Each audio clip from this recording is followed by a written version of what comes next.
Hello everyone, welcome back to the Rana academy. तो last 3 lectures के अंदर हमने क्लास 10th आईसीएससी केमिस्ट्री का चैप्टर नंबर 12 है जिसका नाम है ऑर्गेनिक कंपाउंड्स। उसके जो फर्स्ट पार्ट है बेटा, उसकी जो थ्योरी थी वो हमने डिस्कस कर ली थी। आज के लेक्चर के अंदर हम उसी के जो इन टेक्स्ट क्वेश्चन है उनको डिस्कस करने वाले हैं। और हाँ, ऊपर जितने भी चैनल और पेजेस हैं उनके जो लिंक्स है वो हमने डिस्क्रिप्शन बॉक्स में डाल दिए हैं। तो बिना कोई टाइम वेस्ट किए चलिए शुरू करते हैं।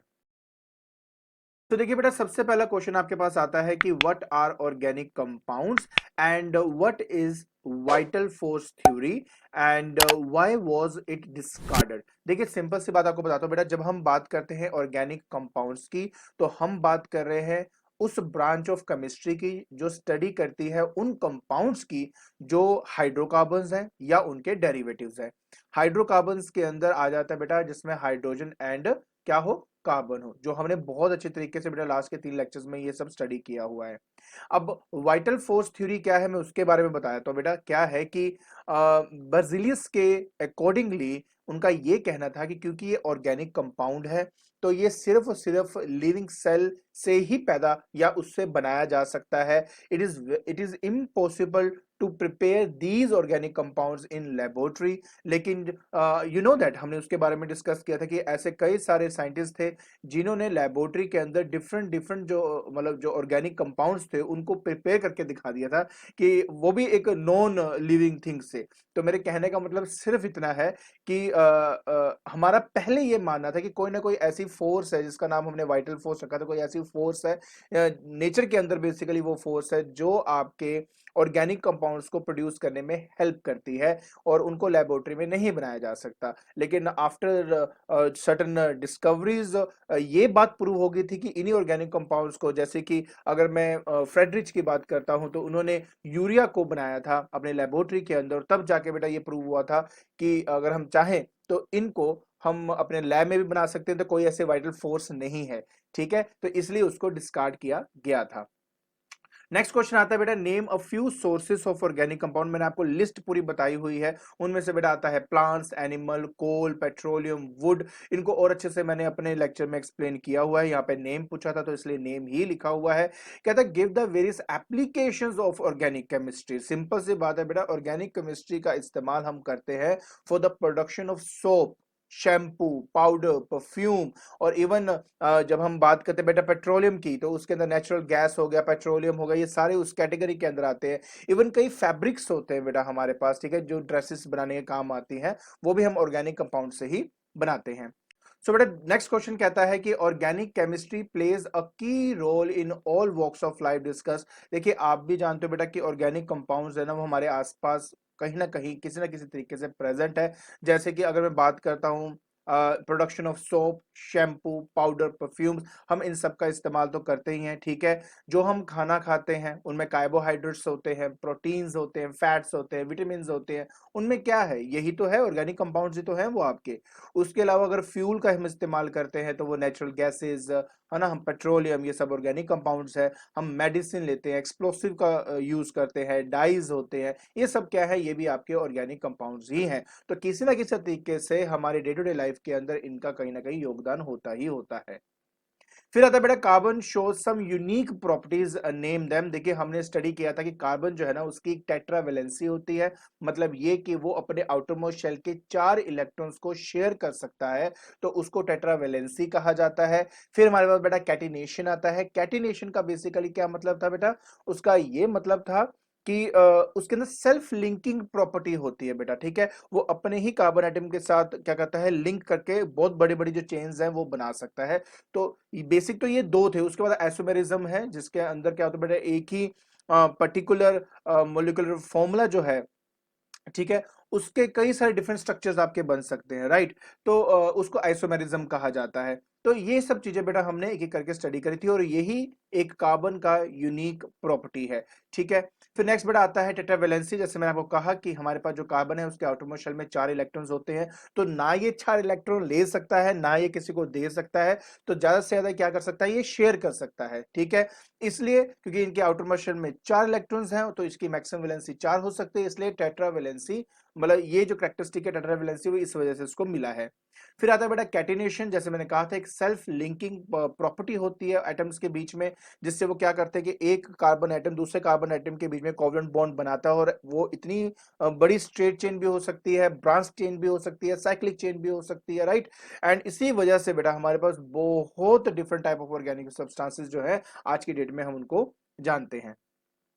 फिर आता है बेटा right any four properties of organic compounds that distinguish them from inorganic compounds. Number one, organic compound में 100% बेटा कार्बन की प्रेजेंस होती है। नंबर टू, ऑर्गेनिक सॉल्वेंट्स के अंदर हमेशा ऑर्गेनिक जो कंपाउंड होते हैं वो सॉल्यूबल होते हैं आपके। नंबर थ्री, इनके बीच में हमेशा कोवलेंट बॉन्ड्स होते हैं। एंड नंबर फोर, हमेशा जब भी आप देखेंगे बेटा उनका low melting and boiling point होता है as compared to inorganic compounds. फिर आता है बेटा why are organic compound studied as a separate branch of chemistry. तो बेटा देखो सिंपल सी बात है, कार्बन के यूनिक नेचर होने की वजह से आज की डेट के अंदर हम बहुत ज्यादा नंबर ऑफ जो ऑर्गेनिक कंपाउंड्स है उनको हम जानते हैं। तो इसलिए उनको एक पर्टिकुलर कैटेगरी में स्टडी करना बहुत ही इंपॉर्टेंट था, तो इसलिए यहां पर बेटा उनको सेपरेट ब्रांच ऑफ केमिस्ट्री में स्टडी किया जाता है। फिर आता है बेटा व्हाट आर हाइड्रोकार्बन्स। तो मैंने आपको पहले बताया हाइड्रो मतलब हाइड्रोजन, कार्बन तो हम जानते ही हैं।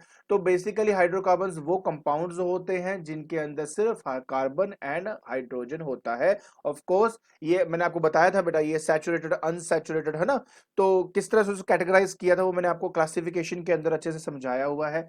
तो सैचुरेटेड एंड अनसैचुरेटेड की अगर मैं बात करता हूँ, ये जो मेरा सैचुरेटेड एंड अनसैचुरेटेड हाइड्रोकार्बन्स है ना, ये आपका था एक ओपन चेन और एक था क्लोज चेन। तो ओपन चेन की दो कैटेगरी आगे बनती थी, तो ये उसमें था आपका।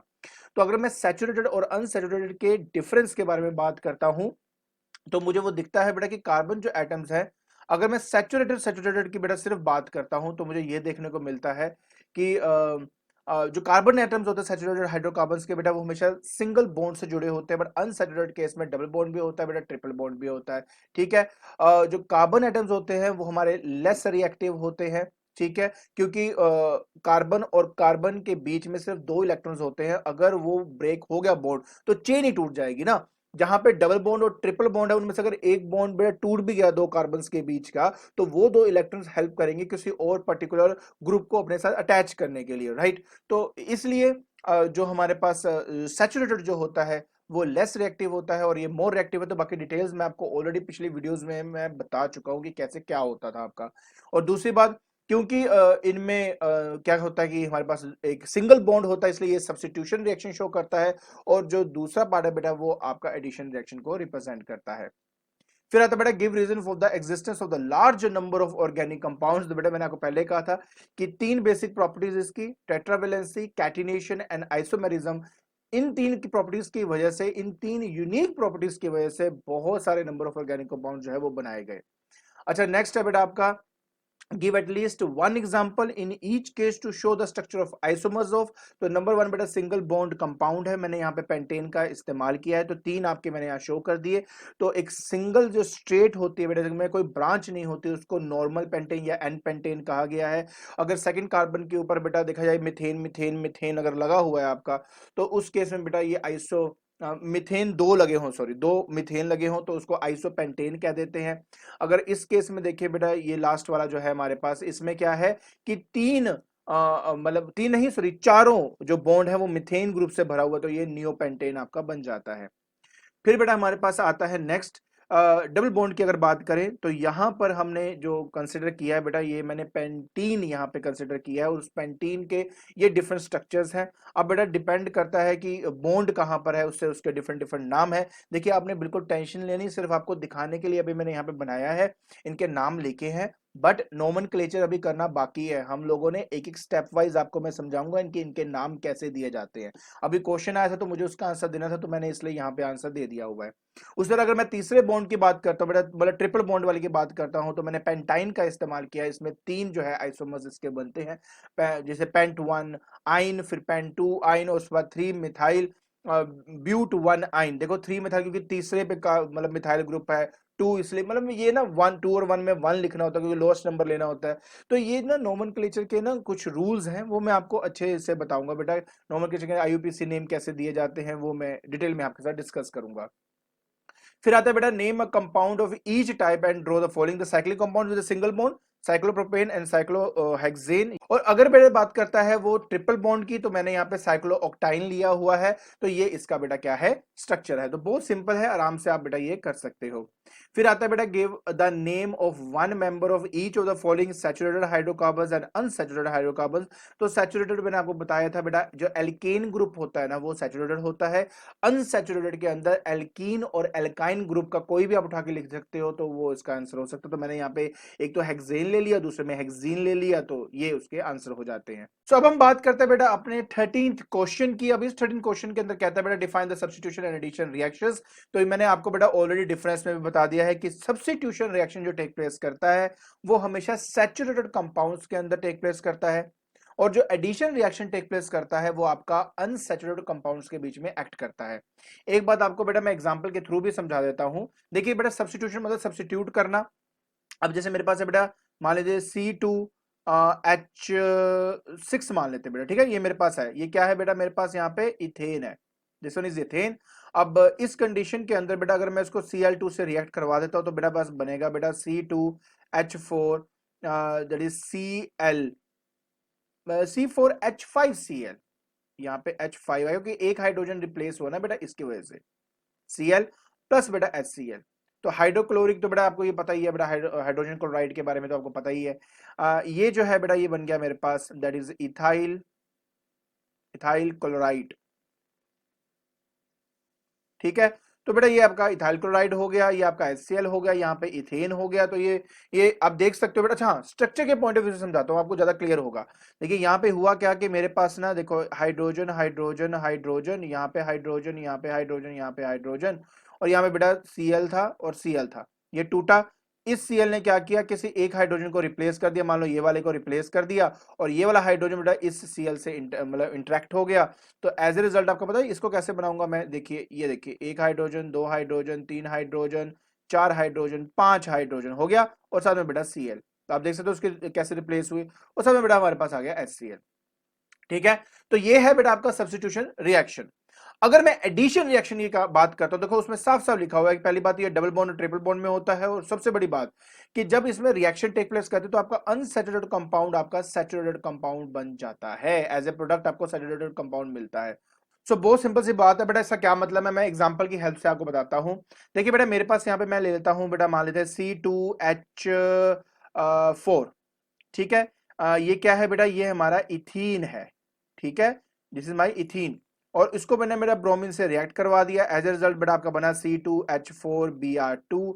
आप बोलेंगे सर फर्क क्या पड़ा है, तो सेम चीज है। सेम चीज नहीं बेटा, स्ट्रक्चर के पॉइंट ऑफ व्यू से काफी कुछ फर्क पड़ेगा। तो देखिए क्या होता है बेटा, इसको क्या बोलते हैं बेटा, इसको बोलते हैं इथाइलीन डाइब्रोमाइड, ब्रोमाइड, ठीक है, डाइब्रोमाइड, इथाइलीन डाइब्रोमाइड, इसको ये कहते हैं बेटा। और एडिशन हुआ है, तो हुआ क्या मैं आपको बता देता हूं। देखिए क्या है ना कि ये C डबल बॉन्ड, यहाँ पे डबल बॉन्ड C था, यहाँ पे H आया बेटा, यहाँ पे भी H आ गया, यहाँ पे H आ गया, यहाँ पर H आ गया। Br है बेटा आपके पास, यहाँ पर ये भी Br है। हुआ ये कि इनके बीच में एक बॉन्ड टूटा जिससे दो इलेक्ट्रॉन बने। अब हुआ ये कि ये टूटा, अब ये टूटने की वजह से जो Br है वो एक के साथ अटैच हो गया, दूसरा Br बेटा दूसरे के साथ अटैच हो गया। एज ए रिजल्ट आपके पास क्या बना, अब ये देखो, क्योंकि ये डबल बॉन्ड में से एक बॉन्ड टूट गया तो बन गया ना single bond. So as a result क्या बनता है बेटा, मैं आपको स्ट्रक्चर वाइज बना के दिखाता हूं। तो ये बन जाएगा बेटा C, सिंगल बॉन्ड C, यहाँ पे बेटा H है, यहाँ पर आपके पास H है, ये Br हो गया, और एक बेटा H ये रहा, ये H है, देखो ये Br हो गया ना बेटा सेटिस्फाई ये प्रॉपरली। तो देखो आपके पास डबल बॉन्ड था, क्या बना बेटा, सिंगल बॉन्ड बना।